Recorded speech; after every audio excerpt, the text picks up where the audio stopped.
Now, isn't this a work of art? For the final touch. It's been 2 years since I joined the Resistance. 2 years of terrorizing the beauties, sowing chaos across their faction.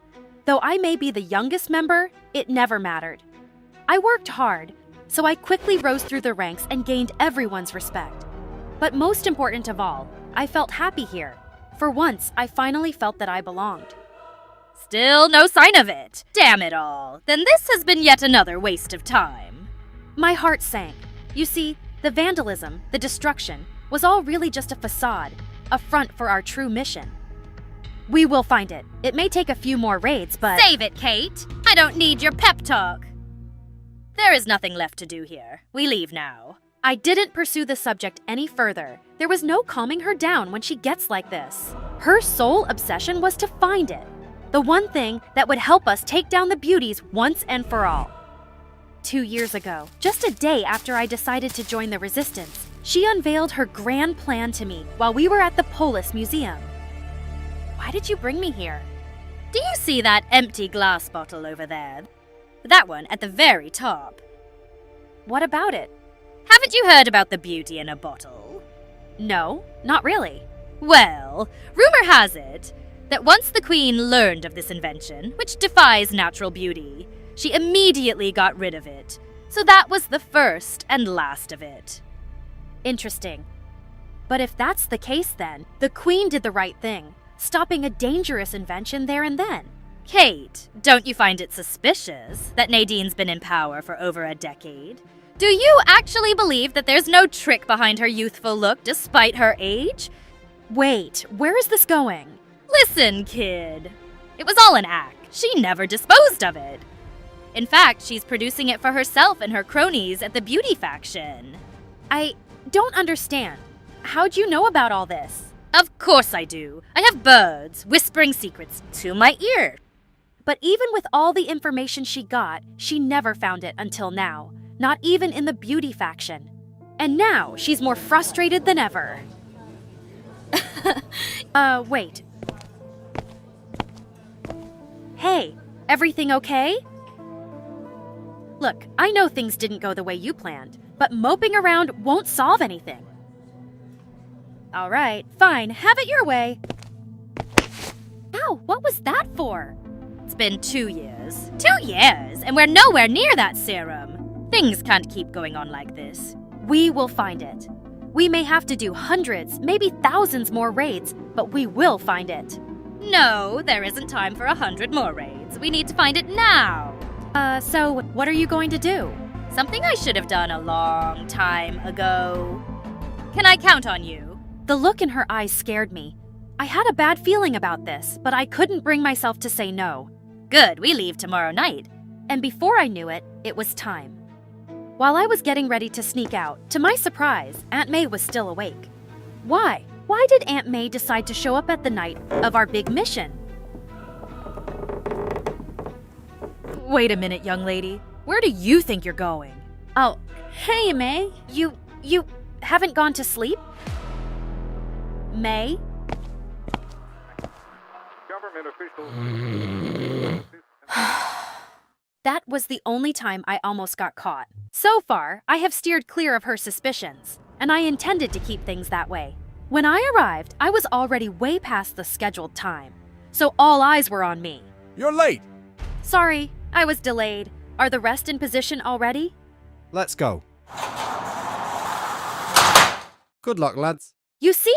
Even the guards are members of the Resistance, which allowed us to easily infiltrate the beauty faction. Executing the plan at night made it easier to move around without getting recognized as an ugly. I trailed behind the other members as they went into a building. It took me a while to realize that I was outside a Polis official's home. Wait, I had no idea about this. Why didn't anyone tell me? Hey, are you listening? What? You were saying? Ugh. What's up with you today? We have to stay focused. I said you stay on the lookout. Yeah, got it. Sorry. As the other members got inside, I had to stay on the lookout duty outside, probably because I was late. But it had been almost an hour and I was starting to get anxious. What was taking them so long? I couldn't take it anymore. I had to go inside. I walked near the room as stealthily as I could. I peeked through the door, and what I saw shocked me to my core. What? There was a man tied to the chair, and he seemed scared as hell. This is your last chance. Where is the serum? I don't know. I really don't know. Please let me go. Please? Well then, please don't take this personally. It just so happens that you're the first beauty I bumped into. Send Nadine my regards. No, please. I really don't know. Oh, please, no. Ah! Ah! How did things end up like this? I slowly stepped back. I could hardly maintain my balance. I had only one thing in mind. I had to leave this place. And so, I ran as fast as I could. They didn't notice me at all, as they were probably too busy cleaning up the mess they created. There was no denying it. They had gone too far. I thought I heard someone call out my name, but I was too scared to go and turn around. I kept running till I got home. Once I was sure that no one had followed me, I snuck in through the window and immediately went to bed. I forced myself to sleep and tried to forget all about what happened, but it was impossible. His muffled screams kept playing back in my head. The next day, news spread like wildfire about the beauty whose face had been scarred. He had to step down from his job and move to the ugly faction since the scarring made him ugly. How horrid! Something needs to be done about this, for all our sakes. I refused to meet her eyes. Throughout it all, I kept my mouth shut. I made up my mind. I wasn't going back to the resistance. From then on, I decided to go back to my old life as an ugly who didn't take up space in society. Things were normal for a while, but over the next few months, I noticed a gradual change in my appearance. Day after day, every time I woke up and looked into the mirror, I felt like I was getting prettier and prettier. But could it be true? Maybe I was just getting ahead of myself. Time flew fast, and it was the annual Judgment Day again. As much as I was full of hope, I was full of jitters too. I just turned 17, the final age and the last chance I would get to gamble with fate and determine the faction I would live the rest of my whole life in. I couldn't afford to lose this opportunity. This time, I would make it. I had to. Citizen 00328, step forward, please. As the guards scanned my face, my stomach churned. There was nothing else that I could hear but my heart beating rapidly. I closed my eyes with my fingers crossed. That was when I heard, Congratulations, you are now a beauty. I can't believe it! I was out of words! I looked at the crowd, eager to find where my parents were seated. And there they were! Mom blew me a kiss while Dad secretly wiped his tears. As soon as I got off the stage, Jenna jumped over me and gave me a big hug.